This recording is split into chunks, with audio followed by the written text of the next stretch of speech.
Walk for Puducherry. Hey, walk for Puducherry. வணக்கம் மக்களே.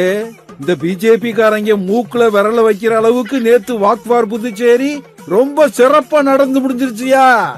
அகில இந்திய காங்கிரஸ் பொதுச் செயலாளர் ஐயா கேசி வேணுகோபால் வர்றாருன்னு தெரிஞ்ச உடனே இந்த போலிக்கு பிறந்த பிஜேபி காரங்க வாக் ஃபார் புதுச்சேரி நடக்கல, வேணுகோபால் ஐயா வரலைன்னு நாம போட்ட போஸ்டரை எடுத்து அவங்க அத போலியா தயாரிச்சு வதந்தியா பரப்பி விட்டாங்கயா.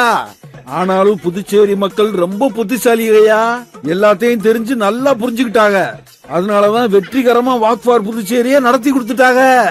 கேசி வேணுகோபால் ஐயா வர்றாருன்னு நம்ம புதுச்சேரி காங்கிரஸ் கட்சி தலைவர் ஐயா வைத்தியலிங்கம் ஒன்னையும் கவனிச்சு ரொம்ப சிரத்தை எடுத்து வெகு சிறப்பா வாக் ஃபார் புதுச்சேரியை நடத்திட்டாரியா. புதுச்சேரி காங்கிரஸ்காரங்க கொடுத்த வரவேற்பையும் நடந்துகிட்ட விதத்தையும் பார்த்து கேசி வேணுகோபால் ஐயா ரொம்ப சந்தோஷப்பட்டாரியா. அவரு ரொம்ப உற்சாகமா வாக் ஃபார் புதுச்சேரியில நடந்தாரு பாத்தியலா. இத பத்தி தாயா எல்லா பேப்பர்லயும் எல்லா டிவிலையும் செய்தி போட்டிருக்காங்க. நம்ம கேசி வேணுகோபால் ஐயாவும் என்ஆர் பிஜேபி காரங்களுக்கு உரைக்கிற மாதிரி நல்லா கேட்டிருக்காருயா. போன தேர்தல் அப்ப மோடி வந்தாரு, புதுச்சேரிய பெஸ்ட் ஆக்குவேன்னு சொன்னாரு. இப்ப என்னாச்சு? என்ஆர் பிஜேபி காரங்க புதுச்சேரிய ஊழல் கேந்திரமா மாத்தி வச்சிருக்காங்க. போலி மருந்து கம்பெனியை நடத்தி 10,000 கோடி ஊழல் பண்ணிருக்காங்க.